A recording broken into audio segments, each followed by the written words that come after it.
Good morning everyone! Natutuwa ako sa sarili ko guys. Nagpiprito ng tapsilog ni Kuya, tapa and itlog.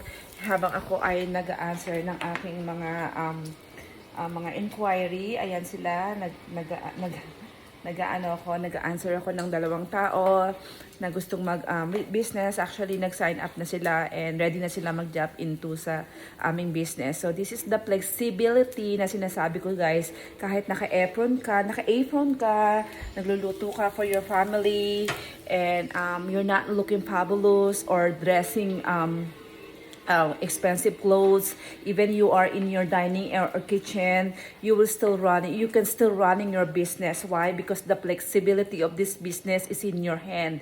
You can earn money while you are at home or doing your something you love to do, guys. This is very, very crucial for all of us to take actions, because if you